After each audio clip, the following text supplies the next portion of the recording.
Ant-Man versus Roach Coach, who would win? Don't know, but don't care. Hey guys, it's J Star Wars 360 here with my next Powerpuff Girls vlog. This is Insecticide, if you don't remember. This is the episode where we meet Roach Coach, who basically is planning on using his army of roaches to take over Townsville, and the girls want to stop him, but they can't stop him because the professor just gave them this whole speech about how you shouldn't squish roaches. They have feelings too, and they're good at. They may seem icky on the outside, but they're really good on the inside. And man, I gotta fix up my hair. There we go. So the girls need to defeat the roaches, but they are afraid to squish them. So this was another good episode. First off, before I go into it, let me just say, loving the intro. The thing about watching shows is you can only watch an intro so many times before you get tired of it. I honestly can't see myself getting tired of the intro to Powerpuff Girls. It's just such a catchy theme song. I love how it just is mostly orchestral, like bum bum ba da da da da. Maybe they'll do something to change it up in later seasons, but for now it's pretty good, really good. So first off, before we get into this episode, let me just into the specifics. Let me just talk about. I like the general idea. I mean, this is a pretty good idea. I mean, they're making this show, I should say made, because the show's over by now. I mean, they brought it back for a 2014 special, but the show is made for little kids, specifically little girls, and one thing usually you want to do when you're writing television is sort of think back to when you were a child and stuff that you liked and stuff that you hated. So I like that they went with roaches. I mean, most little kids have this natural fear of bugs. I remember when I was a little kid, I used to hate bugs. I still do. I'd always want to squish them. Like, even my house, I forget. I think it's dung beetles that are always getting in my house, but whenever I see one, I always squish them. It's like, I don't know, just their presence bothers me. I know it shouldn't, but it didn't. So I can relate to this episode. I mean, the girls just wanted to squish the bug. I can relate to that. And the professor lined them outside. Okay, I've done that. Actually, I never squished the dung beetles. I was just flushing down the toilet to give them a fighting chance. Learning all sorts of stuff about me in these vlogs. But yeah, so the basic idea of squishing bugs in this episode, I can relate to, and I think a lot of people can relate to it, so I think that was a really good idea to go for with this episode. So anyway, into the episode. First off, in the last episode I said, so every episode is going to start with the city of Townsville. Is that going to get old? And it seems like they're going to do a good job changing it up. Like the narrator said, the city of Townsville, but you already knew that. And I love that. Like, the show's aware that it's saying it over and over again. Or the second time, he's like, oh wait, I already did that. And then the second time, he's like, it's a beautiful day in Townsville. I'm curious to see how many variations of that opening they can do. So far, they're doing a good job. Hopefully, they can keep it up. So again, Bubbles, still pretty funny. I think Bubbles is still my favorite Powerpuff Girl, though Blossom's still... I'm starting to like Blossom. Because Blossom's, the logical leader. Especially in the phone conversation, which we'll get to in a bit. I'm going to try and talk about the episode in order just to keep my points focused. And Buttercup, I'm trying, but I still hear Tommy's voice. No matter what, I hear Tommy's voice. I'm sorry, Rugrats was my childhood. It's impossible for me not to think of Tommy whenever Buttercup says something. But yeah, so Buttercup, now Bubbles, running away from the roach, squish it. I don't know, that just made me laugh. I just love the voice Tara Strong's doing for Bubbles, and I love her delivery. They seem to be having a lot of fun with that. And Tara Strong seems to be having a lot of fun with it, so that's great. So yeah, that was fun. And then the professor got in a few funny lines. One thing the show seems to be pretty good at is being self-aware and making fun of itself. So I'm going to mention a later example in a bit when we get into how the girls dealt with the roach infestation. But, so we have, so in addition to the self-aware humor of the narrator being you already knew that, we also have the show making fun of the designs of the girls and how unrealistic it is. The professor's you girls are creepy too with your giant heads, big eyes, and tiny bodies. It's great that the show is willing to poke fun at the fact that the girls' design is completely unrealistic and silly. And then we also got a funny line from the professor where he is explaining why roaches are good. And it's in Nice scene. And then it gets really psychotic when the professor is like, and someday roaches will take over the world. Would it be awesome if there was actually an episode where that happens? Like, if the roaches ever come back, there should be an episode where we have the roach apocalypse. That would be awesome.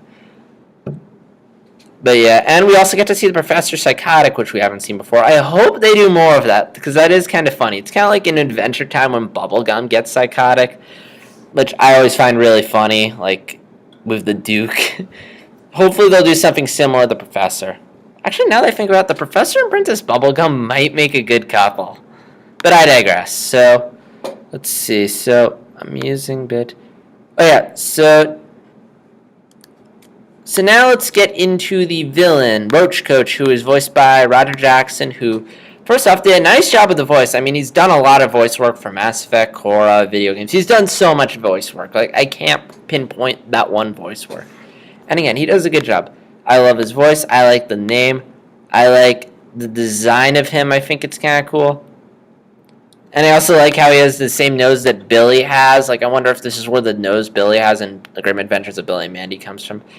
Kind of reminds me of Clancy from Ben 10. If you don't remember, he's the guy who controls all the insects. I wonder if the villain in Ben 10 was based off of Roach Coach, or if Roach Coach is based off someone. Because Roach Coach kind of reminds me of Ant-Man, you know, who could control, like, the ants, but this guy can control roaches. I wonder if that's what they're going for. And I love how he names one of the roaches Skippy. I thought that was really funny. It's like this really tough guy. He's like, Skippy, can you report? And it's kind of funny how he's talking to the roach like it's an actual person, and he's like, what was it? It's just funny to see a really big macho villain like doing something really stupid and childish. Like it's so out of character that it comes across as funny. So yeah, we have that. Also, we got to see a bit more of the mayor again. They seem to be just using him as like an every now and then gag, which is fine. Maybe I feel like they're probably going to do at least one episode with just that will focus on him this time around, or at least somewhat. I feel like we're going to get a mayor episode, which will ultimately. And when we get to it, I'll answer the question of whether or not the mayor is good enough that you can do an entire episode around him, or if the mayor is just better as gags. I think he works fine as just, you know, an every now and then gag. I'll have to say that woman that who I'm guessing is his secretary, I forget her name. I'm sure I'll learn it. First off, what's up with her neck? It's like unrealistically long. Second, does the mayor have a thing for her? Because I'm sure people probably made jokes about this and stuff, but one shot it looked like he was looking at her boobs, and then another shot he was like clinging on to her. It's like, again, probably someone on the internet's probably pointed out already. So now we get into the phone conversation, which again kind of is a bit more of why I like Bubbles and why I'm warming up to Blossom. I love how the mayor will just get one word in, and then Bubbles is like, eh. And it's funny because when Bubbles does it, she has like the most cute, innocent face when she's doing it. Like, that's so much why I love about Bubbles, is that she's such a little girl. I mean, she pretty much acts her age. Whereas Blossom's a bit more mature, seems like the more mature one of the group, and Buttercup's just really just wants to punch something. Bubbles is like the only legit girl, so she's like innocent. She's like, okay. So I guess it's kind of funny, because while the other girls are taking everything very seriously, Bubbles does not take anything seriously. Well, she does, but she seems to have a bit more of an innocence to it. Kind of like Olaf and how he is all very innocent despite everything going on. But yeah, I like that. And then Blossom comes in. She's like, okay, Mara, what do you want? Like, and I do kind of like that maturity that Blossom has. Again, I'm sure I'll have more to say on this once as I get to know the characters better. Also, this was the first time we saw the girls at school, and they're in kindergarten, I assume. Seems kind of weird that they just use, like, have one school devoted to kindergarten. But again, show logic, cartoon logic. Plus, you know, who knows, maybe there are some schools out there that are just kindergarten. And man, am I getting caught up in details. So maybe we'll get to see more of the school in a later episode, but yeah, got to see it. Seems interesting that they have a phone. The Powerpuff Girl phone they also have one there. So anyway, so let's get into what could be the most entertaining part of this episode, which is the fight between the girls and the roaches. First off, I like the idea of this anti-violence theme. Like, I mean, because this show is really violent. Like, I forgot to because I touched on the first episode and how violent it was, and then the second episode with Sedusa, there's a shot of like either one of the girls biting Sedusa's leg, and I'm thinking, man, this show's violent. So I like that there is an anti-violence message. Like, yes, they're roaches, yes, they're evil, but they're still roaches. I mean, we're not going to squish them just because they're evil. I mean, they have rights just like everyone else, which is kind of amusing. But it's teaching kids not to dehumanize people. And so I like how they found a non-violent way to deal with the roaches. Or rather than just be ruthless and kill the roaches off, like, I'll get in a bit more of this later, but they take the lead roach, the mastermind roach, to prison. Like, I love how even though the girls are stopping, they aren't cold-blooded murderers. Like, they do understand justice. Like, they aren't murderers. And I do like how that show is aware of that.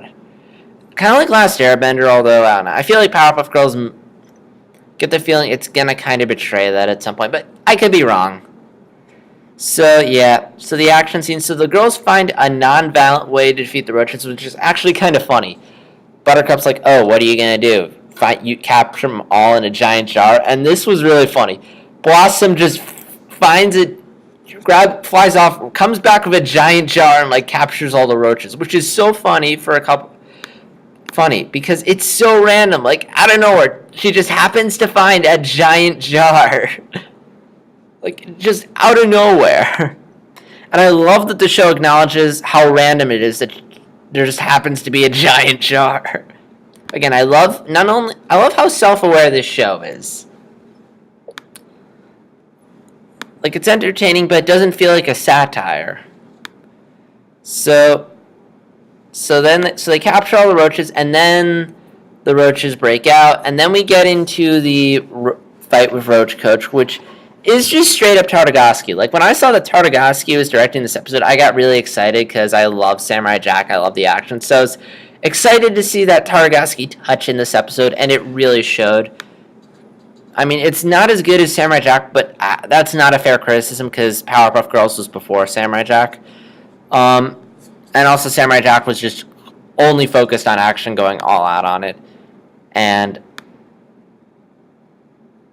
yeah, so... But yeah, there was a lot of stuff in here that was very reminiscent of stuff from Samurai Jack. Like, yeah, the multi-angle shots, like the really fast cuts, like the girls slashing... It reminded me a lot of when Samurai Jack's fighting Aku. Even, like, the formation of Roach Coach's body reminded me of Aku. And I wonder if... Yeah, trust me, I've seen Samurai Jack to the point where I can recognize his style. And, yeah. So it's really cool to see that. I mean, again, better than Samurai Jack, but, again, that show came after Powerpuff Girls. So, yeah, loving the action, this show. Hope it keeps it up. I also like the twist in this. Yeah. I also like the twist at the end where you find out Roach Coach is a robot controlled by a little roach. I thought that was funny, and how the roach can actually talk in a human voice. That was really funny. And I'm almost like, let's squish it. And then the show has its non-violence theme. No, you can't kill it. It's a roach. So then they put in Roach Jail, which I thought was funny. So yeah, I'm curious as to whether or not they're going to bring Roach Coach back. Again, I would be totally cool with it. Again, just go Roach Apocalypse this time. And I thought they were going to do something with the fact that roaches are immune to radiation, but oh well. So yeah, I really like this episode. If I were to criticize it, though, it would be the roach puns. I thought, when I heard those, I was like, really? But again, to be fair, this is a show on Cartoon Network made for little kids, so I'm going to let that slide. And again, this isn't something like Last Airbender where, which is like really pushing the bar. Again, Powerpuff Girls is, I guess, pushing the bar, but again, it's a show for kids. I can let the puns slide. But yeah, so again, I really like this episode. So far, I'm really enjoying Season 1, which is amazing. Curious to see how if the show builds from here, if I'm enjoying Season 1 so much. And the lights just went out. And yeah, that's all I have to say in this episode. This is JStars360, signing out. Have a good day.